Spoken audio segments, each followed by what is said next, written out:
Good evening. Thank you, Mr. Vigo. Mayor Lombard will be here shortly. Mr. Bamber, members of the village trustees, community leaders, parents, teachers, administrators, and guests. Welcome to this presentation this evening. Thank you for coming. We're here for one reason, and that is our children. We are here to discuss our children and the future of the Floral Park Bellerose School. As we progress through the presentation, please be mindful that there will be a time at the end of the presentation to ask questions, to make comments. Today I present to you Expanding Our Schools and the Quality of Education. This is all about our proud community's investment in our children. Over the past several years, we've witnessed growing needs for space in our schools. Programmatically, 3 years ago, we added a much needed full-day pre-kindergarten program. That was 5 classrooms right there. At both schools, programs for special education, supplemental services, English and language learners, and diversity also required space. Offering pre-K, both schools required even more space. Today, both of our cafeterias are crowded, and both schools, and dedicated science and computer space in this building, JLC, was lost. While our music program has grown considerably, we struggle to find space for these students. At the beginning of the school year, we've had to add a section for pre-K. And our need for space over the last 2 years has certainly grown. These are current needs in our schools. Take a look at this. This is a picture of our Floral Park Bellerose cafeteria. Crowdedness, near capacity. Our Floral Park Bellerose pre-kindergarten classroom with part students, meaning there we need the space. Our JLCS science lab conducted in the library and sometimes on a car. Our JLC band room, here we see enough space for roughly 7 students and an instructor. The need for space continues because in 2015-16, with that time's current enrollment data, we asked West and Suffolk BOCES to do an enrollment study, a projected enrollment study for our schools. In September 15, BOCES presented that report. It was updated in 2016-17, and this is a graph of the expected enrollment increase over the next several years. See, this is where we are just about now. We will experience projections, roughly the growth of about 100 students over the course of the next several years. And why would we expand? We are growing because parents want to live in this community, because parents want their children to attend our schools. It's a wonderful place. We're proud of what we have done for students, and we're hopeful about what we can do in the future to prepare our students for success. We've always provided the very best for our students, and it's important to this Board of Education and this administration to provide all we can in the future for our students. We are also mindful that we're here to protect your investment in our community, your investment in our buildings, your investment in our children. And we're going to hope to protect that and nurture it. With a long history of doing our very best for students, the Board of Education faced a reality. That is, we needed more space. What would we do next? In 2015, January of 2015, our Board of Education commissioned a group of people called the Strategic Planning Committee. These are people who represented the community. Here they are. You can see they are parents, teachers, retired teachers, community leaders, and such. They asked this group of people to examine the need for space and to make recommendations to them for how to deal with that question. How do we expand, or what should we do with the need for space? This group of volunteers has spent more than 3 years considering these issues. They considered not taking action. They considered building an early childhood center. Many of you have heard of it. They considered numerous expansion plans at both schools. For these 3 years of dedication to solving that question and that problem, I want to thank the Strategic Planning Committee members, some of whom are here today. Would members of the Strategic Planning Committee please stand? Your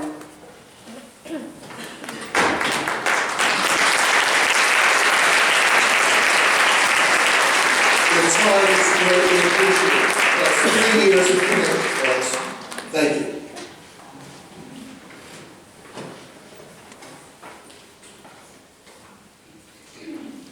The committee examined the idea of doing nothing and decided that the need for space back in 2015 and 16 should not be ignored. And they were right. The committee considered that in addition to the need to support those programs that tax the spatial capacity at those schools, in addition to those programs, what would happen when enrollment increased? The prospect of increasing class size was not one that the committee would recommend. And we agree.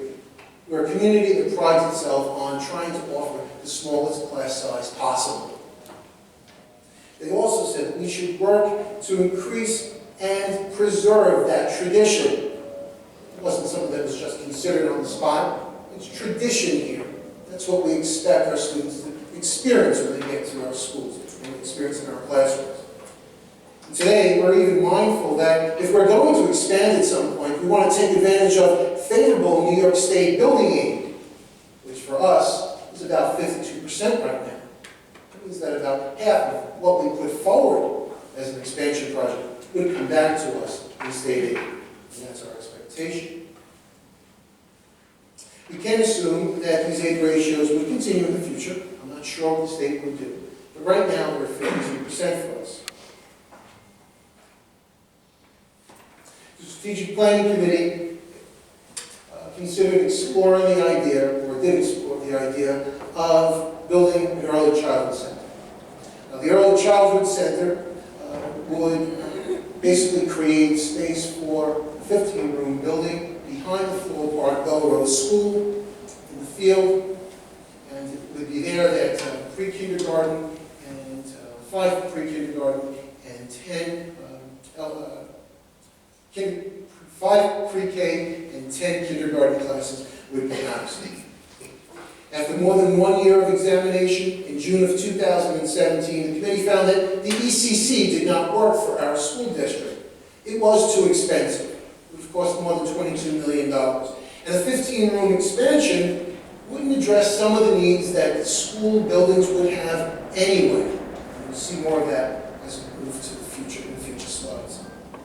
We would also incur considerable operational costs, administrative costs perhaps, nurse perhaps, cleaning, heating, etc., operational costs. And we received from the state a lower than expected aid ratio. With all of those things in mind, the Early Childhood Center was off the table. Over the last 6 months, the committee's been examining the idea of expanding at both schools.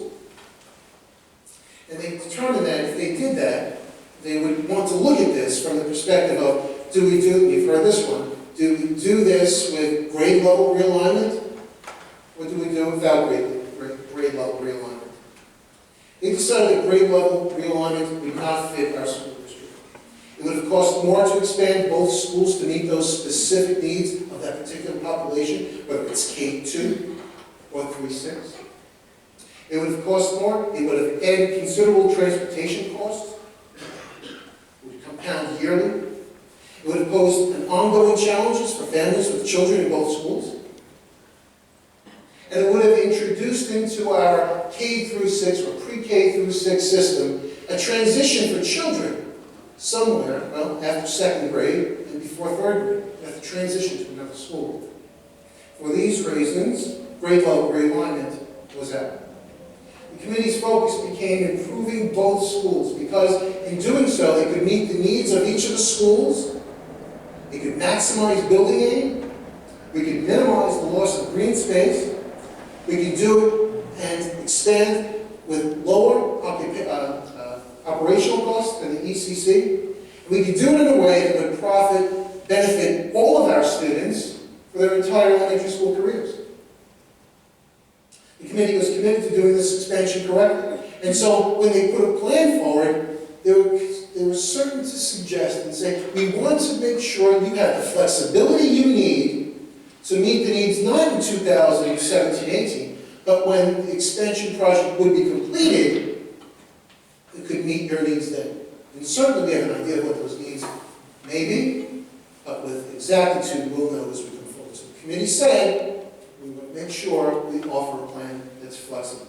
And it's built into this plan. When they considered a plan, they were sure to extend to us the notion that every member of the committee unanimously accepted and approved the plan for recommendation to the Board of Education. That is the plan that I present to you this evening. In the following slides, you'll notice some similarities and some differences between what is offered in the John Lewis Child School and Floral Park Bellerose School. And that's because it's the purpose, one of the purposes of the bond, purposes of the expansion work, is to ensure that students on both sides of the district, in both schools, have the same quality, high-level education opportunities. So we need to meet different needs in different schools, and this plan does that. At the Floral Park Bellerose School, we'll be looking to add classrooms for anticipated enrollment increases, among other things. Add an auxiliary cafeteria. You saw a cafeteria, very crowded. Add space for art and music specials. Add space for English for new language learners and for special education services. One of the benefits of expanding at both schools is that we are able to upgrade other parts of the facility to make the expansion plan work. And to be clear, when we are upgrading facilities in this kind of plan, those facility upgrades are supported by New York State Building Aid. Again, for us it's about 52% currently. And by the way, whenever we look forward to expanding the capacity of our schools or improve our schools, safety and security is the paramount and first concern. Our district has, over the last couple of years, done just that. They've improved our safety and security, our entrance, we have our cameras, all the things that we have in our district have been done over the last couple of years to support our students' safety and security. And so with that, something that and you should also know, by the way, that that's never done. That on a regular basis, we are sitting at our conference room table with constituents, parents, and administrators, and professionals, folks from BOCES, and vendors and providers. We're always looking for increased and enhanced security systems and discussion. We have our Floral Park Bellerose police and fire departments with us constantly. Every week, we're always looking to upgrade everything from evacuation plans right down to technology. With that in our pockets, we're able to look to a plan that will allow us to reallocate space for science and computer, art, and program enrichment classes. It will allow us to add classrooms and provide an auxiliary cafeteria, a community room, and then upgrade to our field space. And about that field space, I've been here long enough to understand, we're in Queens, that space, green space, parkland, is so important. And that our schools provide greenland, park, field space to our children. We're going to make an investment into improving that green space by irrigating those fields. We know that the thousands of children who use those fields on a regular basis will benefit from this, and will be able to use our fields for instructional purposes as well.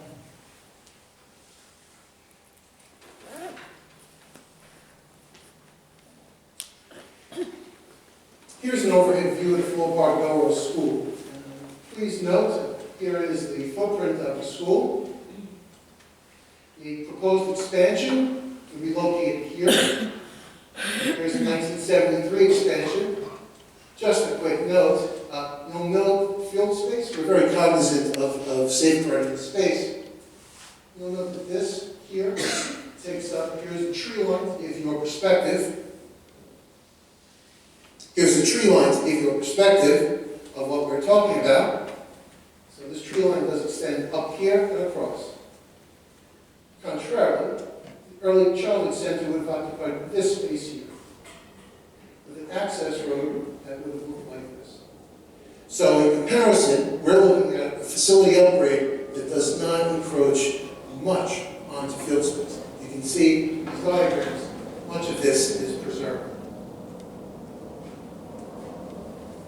Here's a first floor, a ground floor schematic of Floral Park Bellerose School. You'll see that there's a lot of activity on this graph, on this schematic.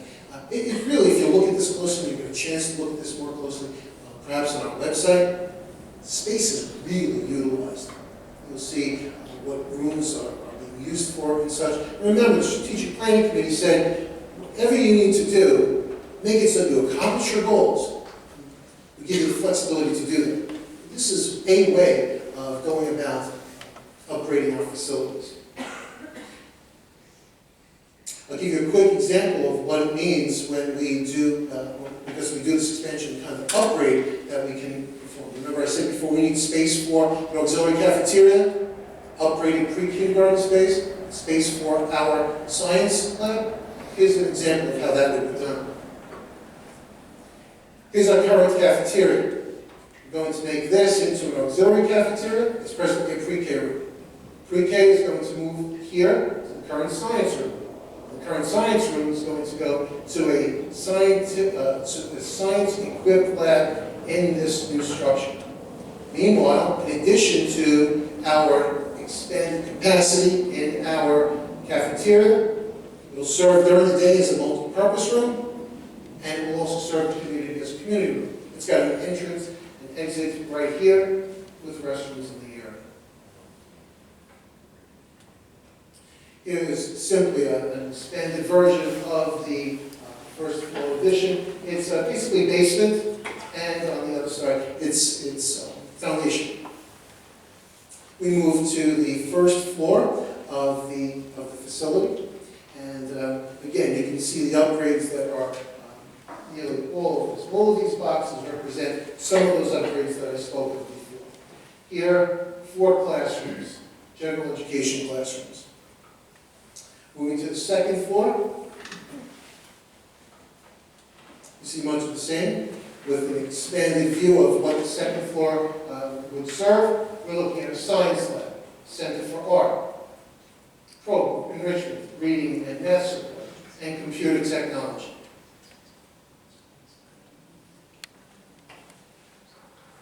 With expansion project, when the expansion project is completed at Floral Park Bellerose School, those 8 classrooms that you see on the left, they will have met our needs, and we'll have been able to upgrade the school in the process. We'll have upgraded restrooms, improved pre-K space, space for general and special education students. We'll have well-equipped science and computer technology labs, and we'll be able to upgrade our green space. Now to John Lewis Child School. This much-needed expansion will allow us to provide high-quality science, computer technology experiences for our students. It will allow us to create appropriate learning space for our music students, our band and orchestra students. It will ease overcrowding in our cafeterias. It will provide professional space for our teachers. Currently, there's a small room in this basement where there's a big pillar running through that room, where only a few teachers can gather for conversations, with copies. No one really eats lunch in that room. It's really a very small piece of space. It's certainly, this plan at JLC will help us to meet the individual learning needs of our students, whether it's code, special services, or English for new language learners. Like we saw earlier with the Floral Park Bellerose School, the upgrading schools allows us to improve existing space. And so we know that we will be able to reallocate existing space for for instructional purposes, for special services, for cafeteria space, administrative office upgrades, and to upgrade our green space. In a way similar to for Park Bellerose, we'll be irrigating the fields behind this facility. Here's a footprint of Bellerose Child School. You can see the proposed expansion. Here in purple. Here's the current school. Here's the front, Elizabeth Street, and Flower Avenue. The proposed addition would go off the back of this facility. I'll show you what that means. So this is a ground floor view, and what you'll note is that the expansion moves right off the back of the current cafeteria. And there it is. When this expansion project is completed, your approval, of course, we will have space for an auxiliary cafeteria. The cafeteria ends right here. The auxiliary cafeteria would be right behind it. It would also serve as a community room with an outside entrance and as a multi-purpose room, where you might find large groups of students gathering for bands or music or orchestra, for example. Our drama club, great place for that. Here are schematics again. You can see here this is the first floor, the general education classes there. I point out if there's you'll know the boys' restroom here, girls' restroom is right here. Okay? Didn't want you to think that we were thinking of only the boys. There's a girls' restroom within easy walking distance. And there is the first floor layout. Again, general education classrooms. Here is the schematic of the second floor here at JLC, the proposed expansion.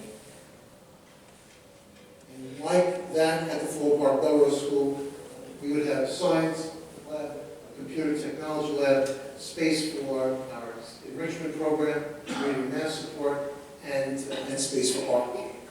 Our JLC students, after the expansion's proposed expansion plan would be complete, our JLCS students would have the laboratory space that they've been without for years.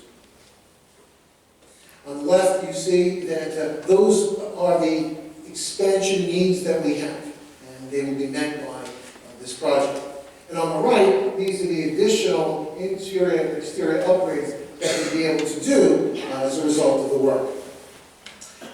We'd be able to consolidate, again, upgrade restrooms, consolidate office space, provide space for special education students, science-equipped technology and computer labs, and science labs, multi-purpose room, creating a community room, and of course irrigating those fields.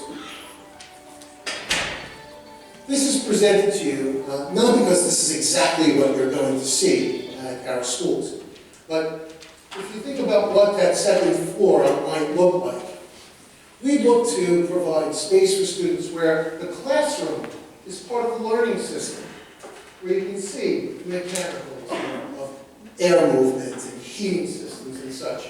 A lab facility like this, windows here for students to work in. You can see this is the kind of experience that we're going to explore for students. Here, students would be able to meet in flexible groups of students, whether it's individual, whether they're working as a team to solve problems. Inviting, engaging, common space for students. These are the kinds of things we'd be looking to provide for our children. Now, how will this be paid for? For those questions for the next few slides, I'll ask Mr. Fabiano, our Assistant Superintendent for Business, to Thank you, Dr. O'Connor.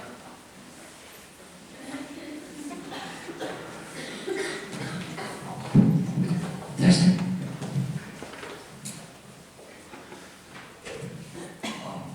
It really is gratifying to see so many familiar faces in the audience. I think over the past 8 years I've worked with most of you. So thank you for coming and listening to the presentation.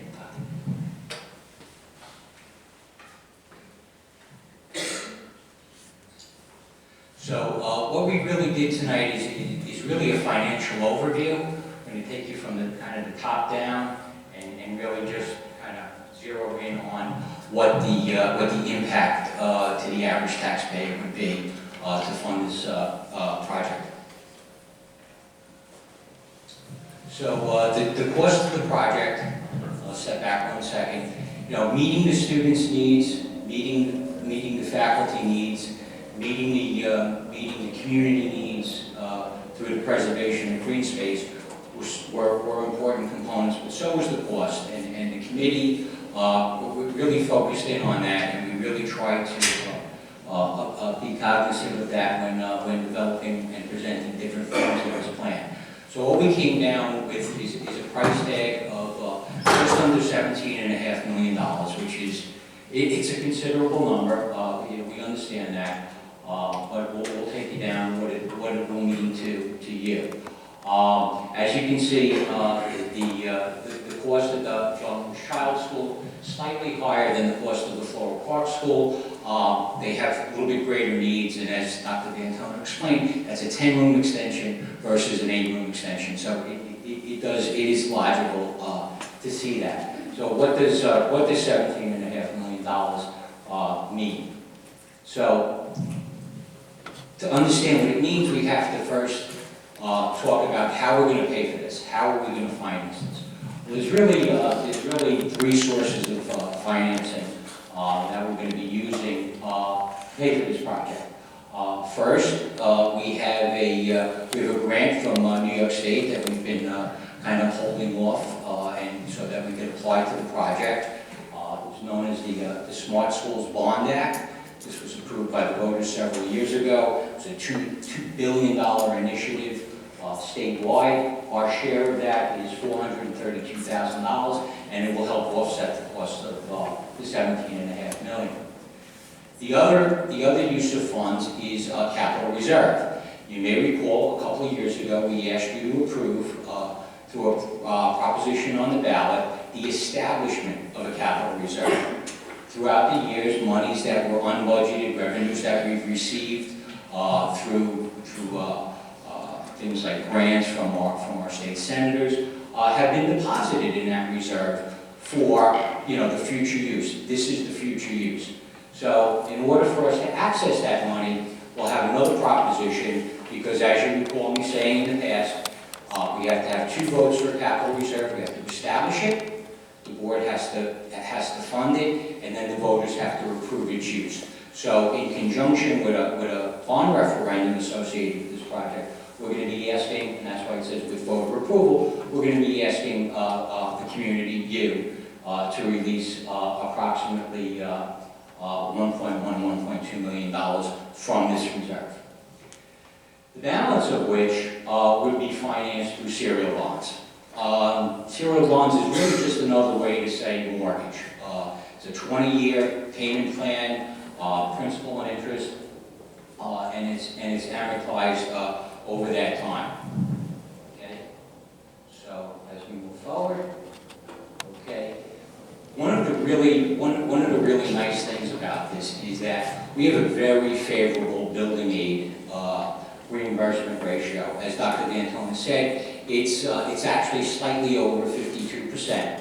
Okay, and we feel, based on our preliminary calculations with the architect, in consultation with our financial advisor that's assisting us with the project, approximately 95% of this project would be aidable.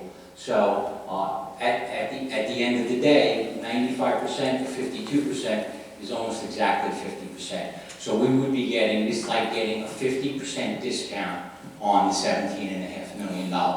It's one of the best deals we have going with the state, and it is a good thing to try to take advantage of. So just to kind of put it in perspective, and this is just looking at the principal component of the bond, the $15.9 million. What we would get back in building aid, and that would be amortized over the 20 years, like the payments would be amortized over 20 years. We'd get back a little over $7.9 million. So you can see it's almost exactly 50-50. So we have a partner in this, and the partner is New York State.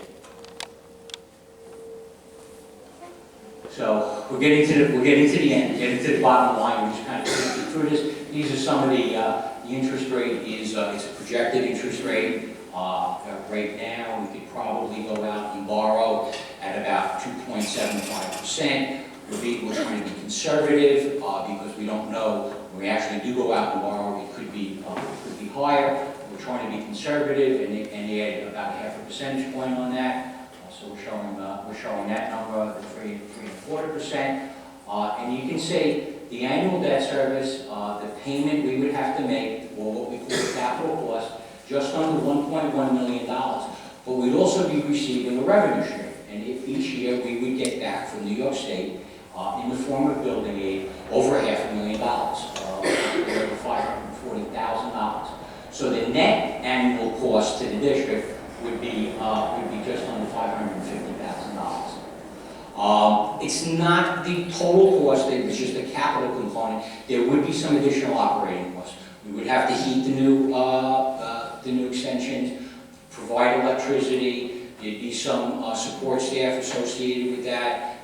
Cleaners, we're expanding the cafeteria. We'd have to hire some additional food service workers.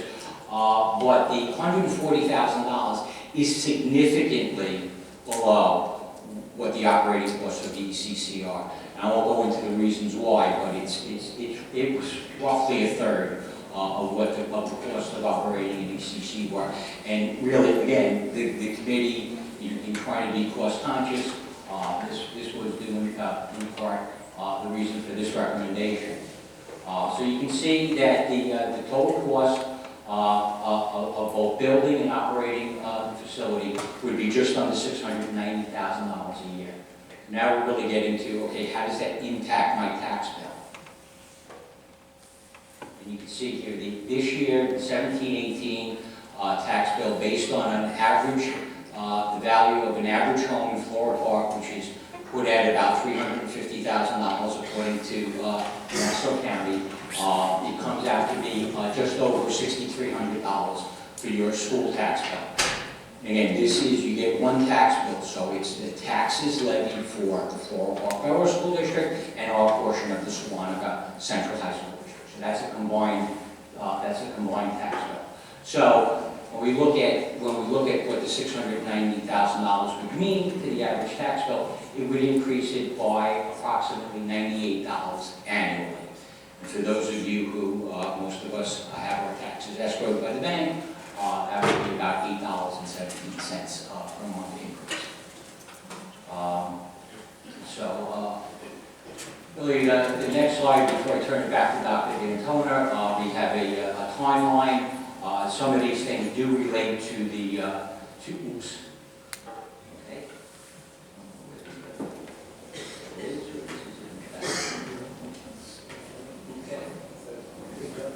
So big button, no, there we go. Okay, so what I wanted to key on, the May 15th bond referendum. So in order for this is the community's, this is how the community gets to decide whether or not they want to approve this project. There would be a bond referendum put on the same ballot as the budget. It would also be put on in conjunction with a capital reserve question. Will you also permit us to use the $1.15 million from the reserve? In order to do that, in order to get it on the May 15th ballot, the board has to adopt a bond resolution no later than the March 12th meeting. So we have that there. Some of these other things are a little bit more technical in nature. They really deal with the process by which the architects have to submit paperwork to SED, get that back, answer questions, the bid and award process, all of this stuff has to go out. It's an open competitive bid, and then awards have to be done. Construction, planning, safety, obviously a primary consideration in that planning process. The construction phase would be anticipated to begin, assuming the project's approved, in March of 2020, weather permitting, and it would take approximately a year to complete the construction. Much of the construction, because it's an extension to the buildings, can take place during the school year. Obviously, any of the internal renovations that Dr. D'Antona talked about would have to take place over the summer. At some point after the completion, there would be some work done in the summer of 2021, and the two buildings would have to be connected. And then we hope you join us for the ribbon cutting ceremony in September of 2021. At this point, I'm going to turn it over to Dr. D'Antona. Thank you, sir. Thank you, Mr. Fairbrother.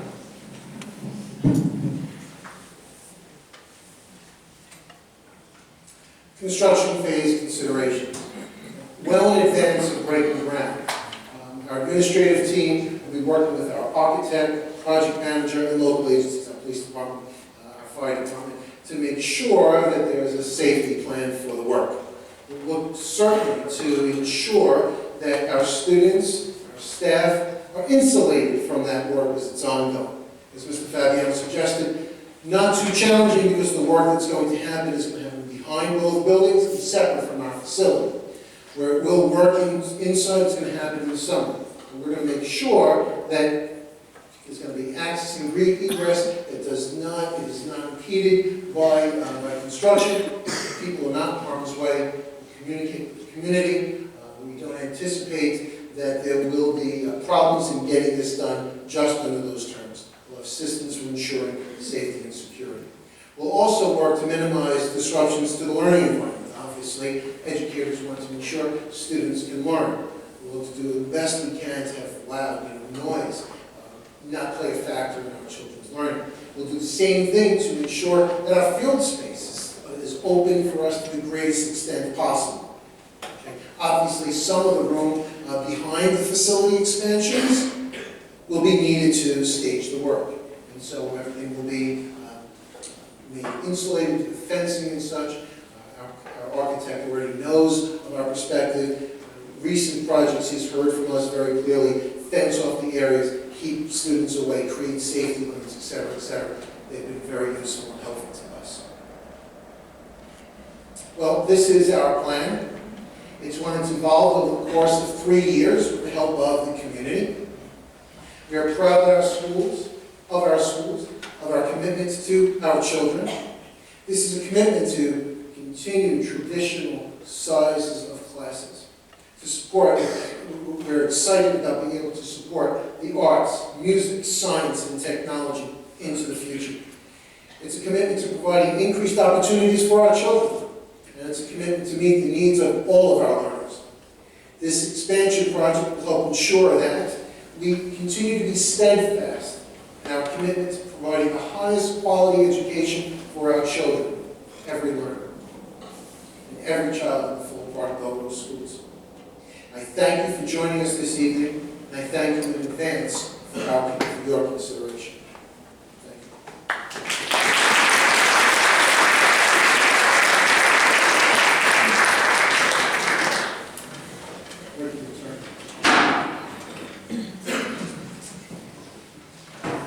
If for the folks who have questions or comments, please just move to the microphone.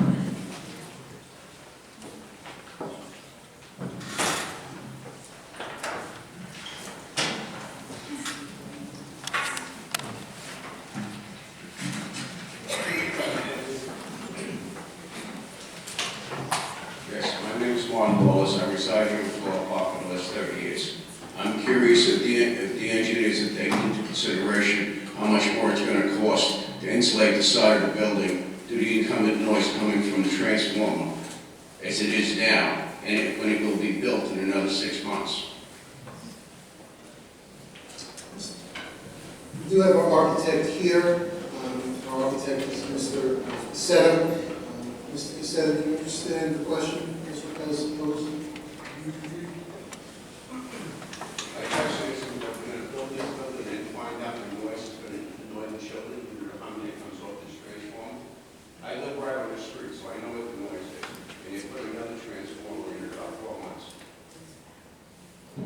Were you unaware of that? We'll have to talk to PSDG about that. Thank you. That question just raises our awareness, and I appreciate that. Ms. Cassetto will take it. Anyone else?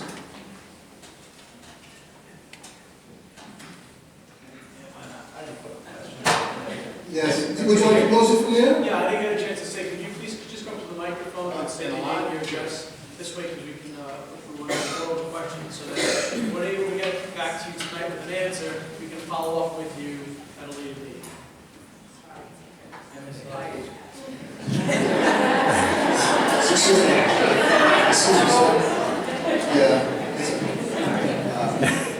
My name is Danny Portland. My son's a first grader here. And you mentioned projected growth with additional students. If this project didn't happen, that growth is going to happen anyway. Yes. Where do those students go? Are they loaded into existing teachers' rooms? Yes. So whatever the number is now grows. Yes. With the new addition, there's new teachers. Is that all in that, was laid out in that budget there or no? No. We understand that need may arise, and when that, because those needs will come about slowly. They'll come about over the course of the 5 to 7 to 9 years that we saw in that growth pattern, and teachers would have to be added over the course of time. I'm more interested in less crowded classrooms. Maybe $100. And your perspective is one that the strategic planning committee and the community we know feels strong. I think that should be a point to be, if there's more meetings, that classrooms are going to be more crowded if this other matter. Appreciate it.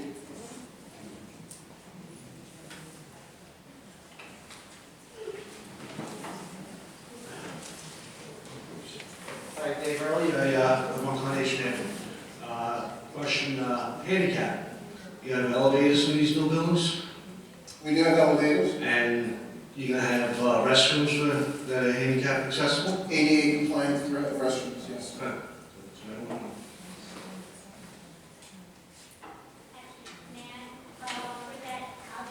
Really loud. No, I didn't need microphone. It was more towards the slope of Bellerose, because right now, and to tag Mr. Early, that the handicap entrance is in the breezeway. But you're stating that the new addition for the 6 rounds, that the community space is going to be in one of the existing classrooms on the other side. And I don't believe that there's handicap entrance over there.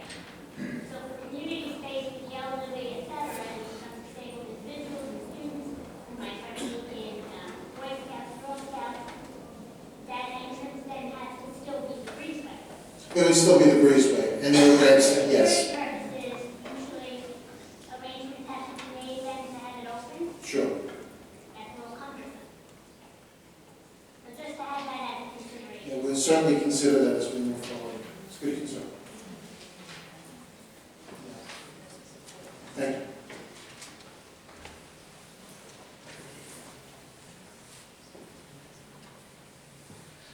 Anna O'Hare, I live on Cypress. I was wondering why you decided to do the addition at Bellerose in the back instead of expanding to the left over the blacktop. It's a question that we posed to our architect. And so, Mr. Senator, if you would mind explaining why the extension project is being placed behind the school structure rather than to the left of it. When you say to the left, you mean the wall, the road for your demonstration? Or are you saying Yes, that area where the blacktop is right now. requirements, there's classroom space along that wall, there's a requirement that you have a minimum of 30 feet between classroom windows and additional classroom windows. So the classrooms, they must be spaced at least 30 feet apart. So by the time we add that distance, plus the width of the required size of the spaces that we need, and the corridor widths, we end up very close to using up that entire building. In addition, we have, coming down that road, it's almost all the utilities to the building that would be disturbed. Electrical, sewer, gas comes down that road as well, and I believe water comes down. I have another question. I was made aware that our school aid is going to be cut by 2%. going forward. Is that true, and can you elaborate on that? Are you speaking about the latest, which is New York State's first indication of what school districts will be funded at for next year? Yes. It was just out on Newsday. Yeah, we do have a comment about that. I'll ask Mr. Fabiano to answer that question. It's something that as soon as the information came out to us, we were discussing. It is a really very good question. Mr. Fabiano? Yeah, really just in the simplest of terms, what Newsday is doing is it's comparing what the projected state aid is going to be for this year, 17-18, with the governor's proposal. So it's really an actual to budget comparison. Alternatively, what we're looking at is what we budgeted to receive last year versus what we're budgeted to receive this year. And that's actually an increase of approximately $120,000. The reason why it appears that we're going down is that we're receiving money this year in the 17-18 school year that was unbudgeted. And the reason we're receiving it is an initiative that ended last year after the state budget was struck and the numbers were published. And that initiative was a technology upgrade and the purchase of approximately 400 iPads for our students. What we're seeing now is we're getting BOCES aid on that initiative, which we had anticipated. So it's raising the base year so that the future year, 18-19, it appears that it's going down. But when we look at budget to budget, we're actually going up. So I don't know. It would be a little bit easier if I had something to show you.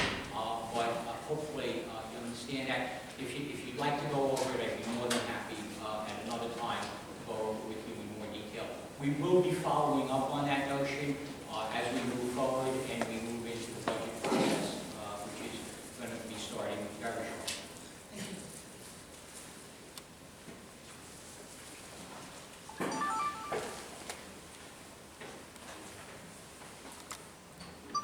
Are there any more questions?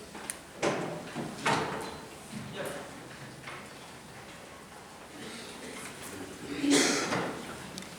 This 42% of the 95% allowed, right? That the state calculation, 42? Okay. Is that based on current scenario or when the construction start, say, what, almost 2.5 years from now, right?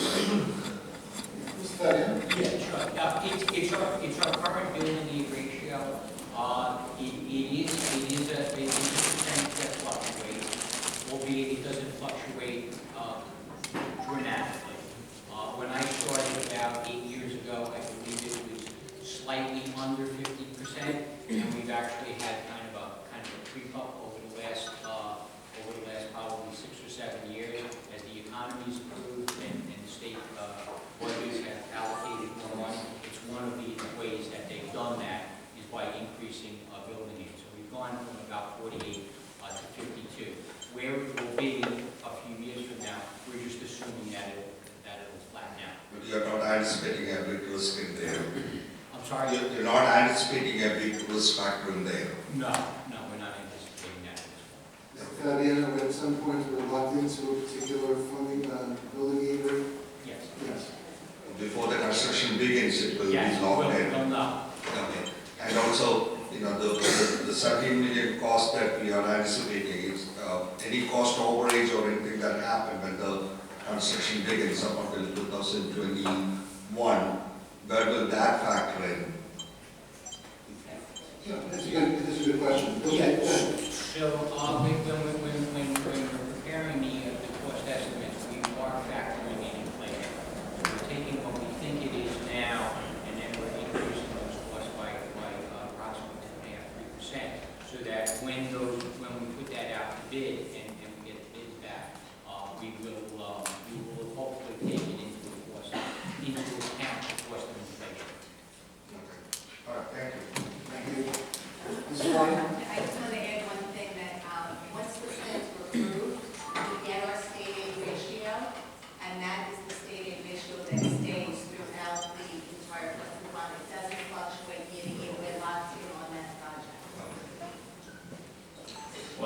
here. I have a first grade child here in Floral, Gentleman's Child School. My question is, when does this begin? Has this been approved already that it will begin, or is this just? This is the preliminary part of the process. In fact, when our preliminary plans are approved by New York State, we're hoping to get those preliminary approvals back soon. All it means is that we'll be able to have our Board of Education look towards putting a resolution forward for your vote. That resolution we would hope would happen sometime in March, at our March 12th meeting, in fact. And that resolution would be our bond referendum. And that referendum will be on the ballot on May 15th. So what we're looking at, it has not been approved. Our plans, we had to submit plans, we have ideas of what we have to do. The ideas worked on by our architect, our financials supported by our financial advisors. We worked on, established through the strategic planning committee and our Board of Education over the course of the year. This is all the preliminary work that puts us in position to have an item on the ballot on May 15th. Okay.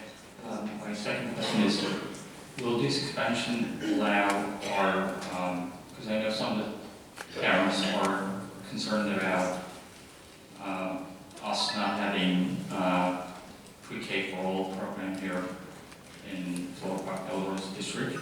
Will this expansion allow us to have that in this new building or somewhere in the building? When the strategic planning committee looked to exactly that issue, they have grappled with, we have grappled with providing pre-K space that wasn't there.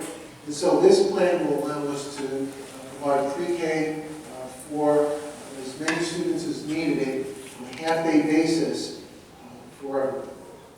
If we were to go to a full-day pre-K system, then we would have to do additional renovations. But to think that we would go to those renovations up front, that would certainly mean expanding the budget considerably. Because every one of those pre-K spaces would have to be built larger than regular classrooms with restrooms in them. That's an additional cost for every piece. It would also mean that we have more classrooms than what we needed for a period of time into the future. And so what we have now is a capacity, flexibility that we spoke of earlier, to meet the needs of pre-K children on a half-day basis. And if we needed to, we could certainly do a little bit of work, a little bit more work internally to meet the needs for a full-day pre-K. For example, one of the things that you saw in the presentation at General's Child School is that auxiliary cafeteria. That could be made into flexibility. That can be made into 2 pre-K classrooms. Just one way of example. Yes. All right. So I guess this plan, this architectural plan that we've seen, adding another additional building, is, I guess, the most economical way to expend most, to have the most space. I think that absolutely, that the concern was give our students what they need and do it in the most economically, financially responsible manner. And that's the fine line that we want. Thank you. James Rebecca Burns, and actually I'll just follow up on what he was saying. I was wondering if it was looked at all of expanding up instead of building a new building, if that would be any way, cheaper way of doing that and keeping the green space. Was that looked at? I'm sure there's a lot of different restrictions, but. We have a number of reasons for what was said. To speak to the difference between expanding by building space above the current existing structure and then building a freestanding. Which building in particular? Well, both buildings. My kids are at Floral Park, Bellerose, but I'm just thinking about it like, sometimes it's easier to, you don't have to excavate and build, insulate a whole new building, though you will be insulating a structure above, and you obviously would have to put additional structure into it. But there's a lot of things that you could possibly save on energy costs and different things, and it might be kind of interesting to have the lighting, and I'm just, but I'm sure there was some, Well, zoning issues or? Well, at this building, right now, it's a wood frame. Wood frame. Can you have a microphone, please? It's kind of easy about here. But this is a,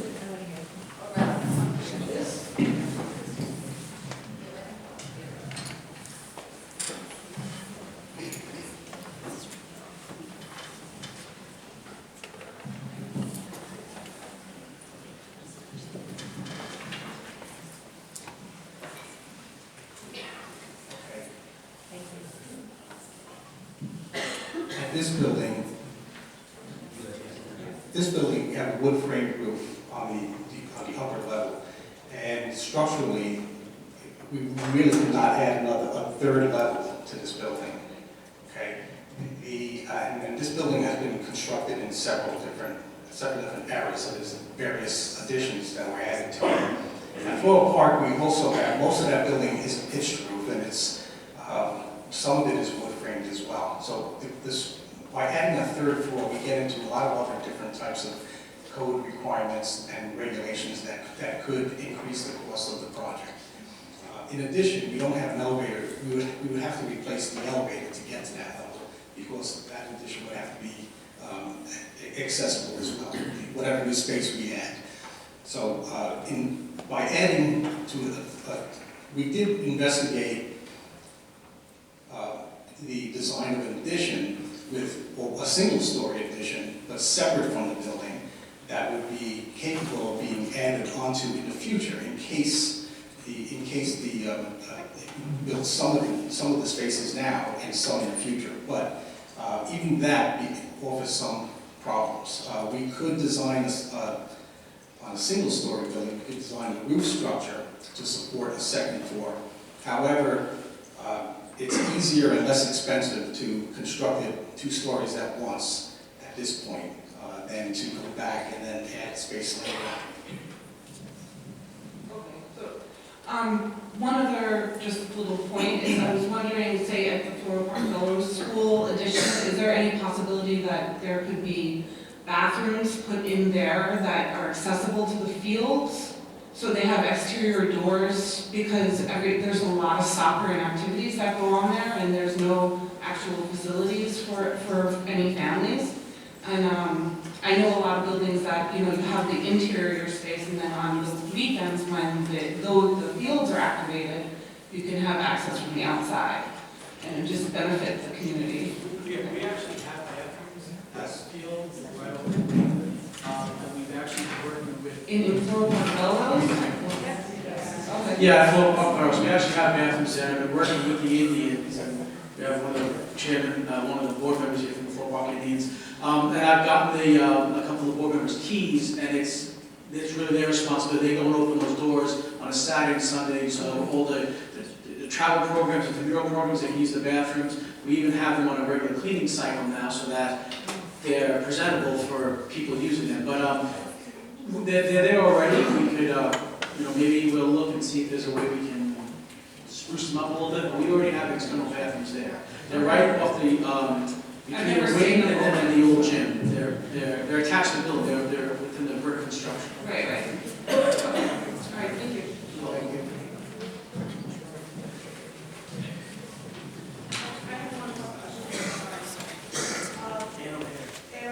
is there any plans possibly to add any kind of alternative source of energy on these new buildings, solar? And it was very disappointing when they did all the work at Bellerose that they didn't incorporate that system when they did the roof. So will that be something that you will consider for new additions to offset the operating costs in future years? We're actually looking into that currently. It's something that's separate and apart from the expansion project. One of the things that we're looking at is a second phase of our energy project here. And that would involve upgrading lighting. This is all state funded, upgrading lighting, upgrading heating systems, for example. And we asked our folks to look into the possibility of adding solar energy capacity to both buildings. That's an energy performance contract that is funded through the state. Basically, if it produces enough savings so that it pays for itself over a period of time, we'll get funding to do just that.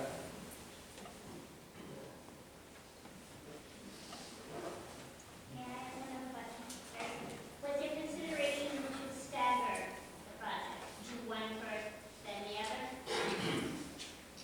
Well, I think that it was the perspective of all involved that we wanted to bring in, you're talking about work at Floral, Bellerose, and work at Jones Child School Do one facility first, at a time. at once? Yeah, we were looking to bring on the capacity at the same time for all students in the district at the same time. And I think that according to the work that's been done already, the architect and project managers in the future will ensure that the work is being done just about the same time, bringing the kind of construction work that should be done coordinated with each other, but we wanted it to be done at the same time. I was actually talking more to lessen the sticker shock value. Oh, I see. Yeah, sure. I just want to answer that, having worked on the Sewanaka bond and the Sewanaka district, that one of the difficulties with that is really inequity. And really looking that both schools have the needs right now, and it's hard to tell one half of a community that you might have to wait a decade for your half, but start paying for the other half now. So really from an equity standpoint, it really is the best way. And also our bond rate right now, and really the state aid rate right now, really makes the timing perfect for this. But that has been the experience that kind of everybody likes to see the fruit of everyone's labor at once. If I could, I'm in the architect's office, just getting on that. If you delay more than 3 years, then you can talk about construction dollars, 3 years more inflation here, so you're talking considerably more money also. If you delay one of the additions further in time. Hi, Sheila Moriarty, Bellerose Terrace. My question is about the yard property itself. I remember we were working on a project about 10, 15, 20 years ago, and the project couldn't go through because part of the yard was actually owned by the Belmont Racetrack. And I was wondering if now the school owns the whole yard, because at one point we couldn't go through with the project because the Belmont Racetrack had actually loaned some of the yard to the facility. So that is my question. Yeah, sure. I'm actually not sure what project you're talking about.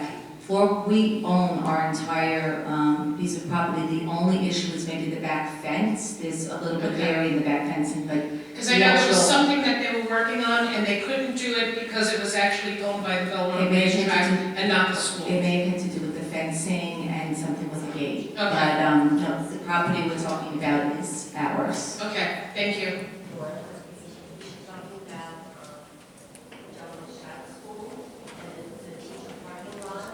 Oh, you know, and a couple of years ago, there was, Mrs. Flood, thank you, there was the issue with the parking lot at JLC, which was just a recent issue, which was resolved where there was a lease agreement with the Long Island Railroad. Right. That was 2 years ago. We weren't able to resurface the parking lot or make any renovations, but now we have a lease there. But all of the structural property that the buildings sit on belong to the district and the community.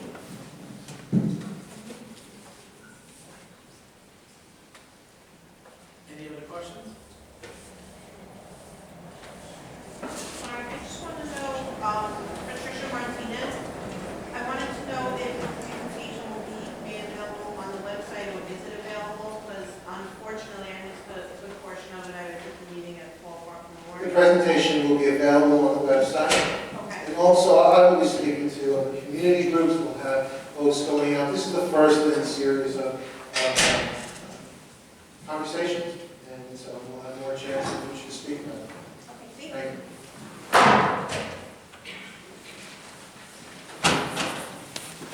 Hi, Jessica Kelly, I'm Lorraine. I have two questions. I hope I don't forget them. One is, can you just give me some insight, maybe others in the room?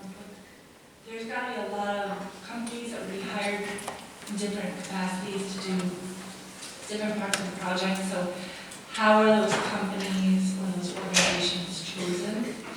And before I forget the other question, how can all the different people in the room try to rally for whatever position they want to be? Do you have any suggestions on that? Like to get the community to know what they learned here and what their perspective is. Well, I certainly think that Mrs. Froney's been through this before, so. If you're interested, come see me after. And we'll have the architect maybe answer that question about the vetting process of the vendors, the subcontractors. And I think as far as passing on information, as Dr. D'Antona said, there'll be many more presentations. We can put those dates on the website so the community will know when they're coming available. Thank you. Okay, if the bond is approved, then we start working on our construction documents. Once our construction documents are submitted to SED and approved by New York State, the project is then put out for competitive bidding. And the project will be broken up into various trades. So there'll be a general contractor involved, heating contractor, plumbing, there may be up to 5 or 6, 7 different trades. They're all competitively bid. We are required to award the project, if the project is awarded, to what's called the low responsible bidder. So the low bidders are interviewed by us, the district, and I think there'll be a construction manager involved as well, and that's how the contractors are chosen.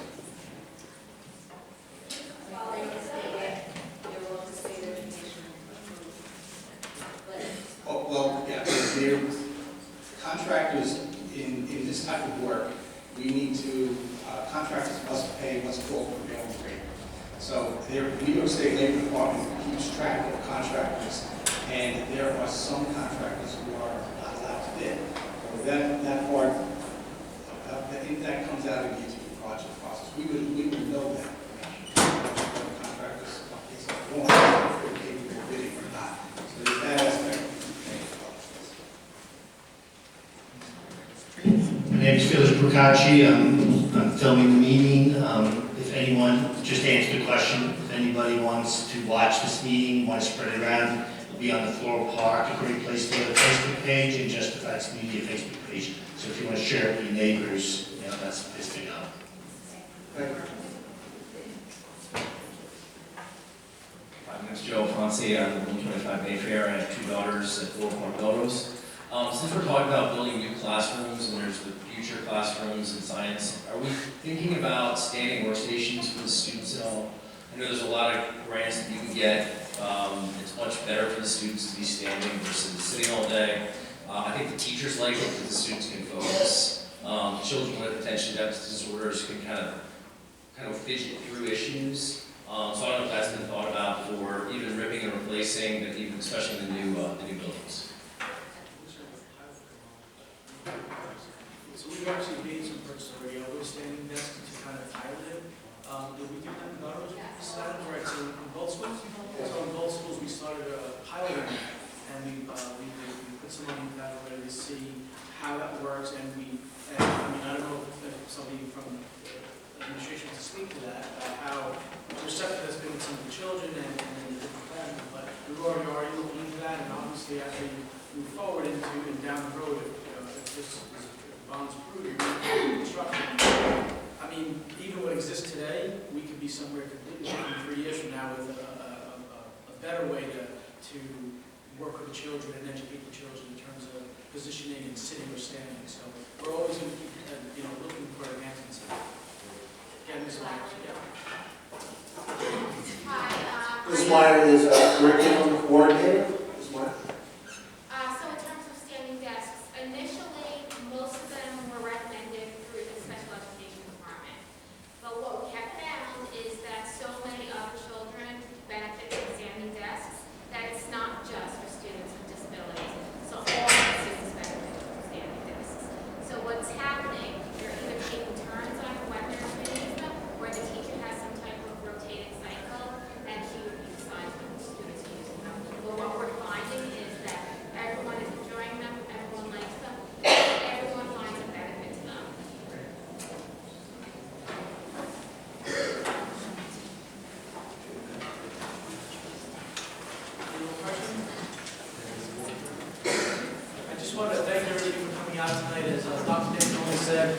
As Dr. D'Antoni said, this will be the first of many presentations.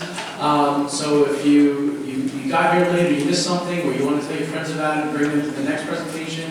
We'll have the dates on the website.